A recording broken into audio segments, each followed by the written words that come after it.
Chapter 15 The Second Miracle. Matilda did not join the rush to get out of the classroom. After the other children had all disappeared, she remained at her desk quiet and thoughtful. She knew that she had to tell somebody about what happened with the glass. She couldn't possibly keep a gigantic secret like that bottled up inside her. What she needed was one person, one wise, sympathetic grown-up, who could help her to understand the meaning of her extraordinary happening. Neither her mother nor father would be of any use to her at all. If they believed her story, doubtful they would, it was almost certain that they'd fail to realize what an astounding event it was that had taken place in the classroom that afternoon. On the spur of the moment, Matilda decided the one person likely to confide in her was Miss Honey. Matilda and Miss Honey were now the only two left in the classroom, and Miss Honey had seated herself at the table, and she was riffling through some papers. She looked up and said, "Well, Matilda, aren't you going to go outside with the others?" Matilda said, "Please, may I talk to you for a moment?" "Of course you may. What's troubling you?" "Something very peculiar happened to me, Miss Honey." Miss Honey became instantly alert. Ever since the two disastrous meetings she had recently had about Matilda, the first with the headmistress and the second with Mr. and Mrs. Wormwood, Miss Honey had been thinking a great deal about the child, wondering how she could help her. Here Matilda was, sitting in the classroom, curiously and excited on her face, and asking if she could have a private talk. Miss Honey had never seen her looking so wide-eyed and peculiar before. "Yes, Matilda," she said, "tell me what has happened to you that is so peculiar." "Miss Trunchbull isn't going to expel me, is she?" Matilda asked. "Because it wasn't me who put the creature in the jug of water. I promise you it wasn't." "I know it wasn't," Miss Honey said. "Am I going to be expelled?" "I think not," Miss Honey said. "The headmistress has simply got a little overexcited. That's all." "Good," Matilda said. "But that isn't what I want to talk to you about." "What do you want to talk to me about, Matilda?" "I want to talk to you about the glass of water with the creature in it. You saw it spilling over Miss Trunchbull, didn't you?" "I did indeed." "Well, Miss Honey, I didn't touch it. I never went near it." "I know you didn't," Miss Honey said. "You heard me telling the headmistress that you couldn't have possibly been you." "Ah, but it was me, Miss Honey," Matilda said. "That's exactly what I want to talk to you about." Miss Honey paused and looked carefully at the child. "I don't think I quite follow you," she said. "I got so angry at being accused of something I hadn't done that I made it happen." "You made it happen, Matilda?" "I made the glass of water tip over." "I still don't quite understand what you mean," Miss Honey said gently. "I did it with my eyes," Matilda said. "I was staring and wishing it to tip over, and then my eyes went all hot and funny, and some sort of power came out of them, and the glass toppled over." Miss Honey continued to look steadily at Matilda through her steel-rimmed spectacles, and Matilda looked back at her as steadily. "I am still not following you," Miss Honey said. "Do you actually mean you willed the glass to tip over?" "Yes," Matilda said, "with my eyes." Miss Honey was silent for a moment, and she did not think Matilda was meaning to tell a lie.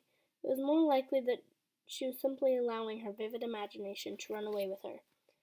"You mean you were sitting there where you are now, and you told the glass to topple over, and it did?" "Something like that, Miss Honey, yes." "If you did that, that's just about the greatest miracle a person has ever performed since the time of Jesus." "I did it, Miss Honey. It's extraordinary." Though, Miss Honey, how often has a smiled children have flights of fantasy like this? She decided to put an end to it as gently as possible. "Could you do it again?" she asked, not unkindly. "I don't know," Matilda said, "but I think I might be able to." Miss Honey moved the now empty glass to the middle of the table.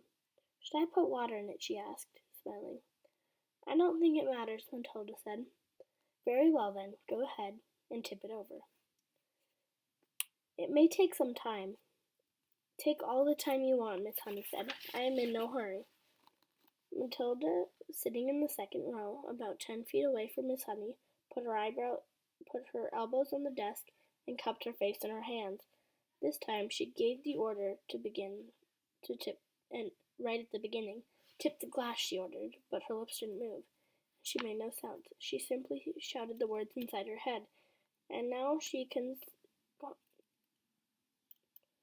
concentrated the whole of her mind and her brain and her will up into her eyes at once, but much more quickly than before. The electricity began to gather in her eyes,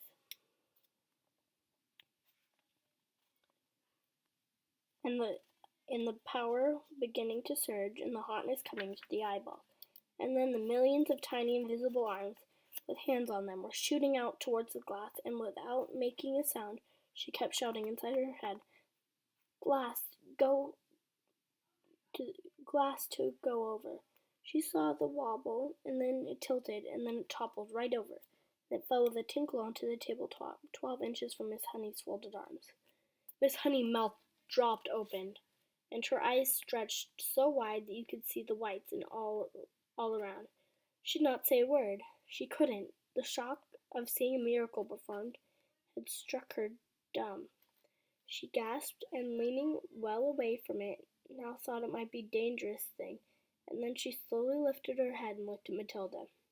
She saw the child, white in the face and white as a paper, trembling all over, the eyes glazed, staring straight ahead and seeing nothing. The whole face was transfigured. The eyes were round and bright, and she was sitting there speechless, quite in beautiful blaze of silence. Miss Honey waited, trembling a little, herself watching the child, and she slowly stirred herself back to consciousness. And suddenly a click went in her face, and she looked almost sympathetic, calm. "I'm all right," she said and smiled. "I'm quite all right," Miss Honey said. "Don't be alarmed." "You seem so far away," Miss Honey whispered, awestruck. "I was flying past the stars on silver wings," Matilda said. "It was wonderful." Miss Honey was still gazing at the child in absolute wonderment, as though she were the creation of the beginning of the world and the first morning. "It went much quicker this time," Matilda said quietly. "It's not possible," Matilda was gasping. "I don't believe it. I simply don't believe it." She closed her eyes and kept them closed for quite a while, and then when she opened again, she thought she had gathered herself together. "Would you like to come back and have tea at my cottage?" she asked. "Oh, I'd love to," Matilda said. "Go gather up your things. I'll meet you outside in a couple minutes." "You won't tell anyone about this thing that I did, Miss Honey, will you?" "I wouldn't dream of it," Miss Honey said.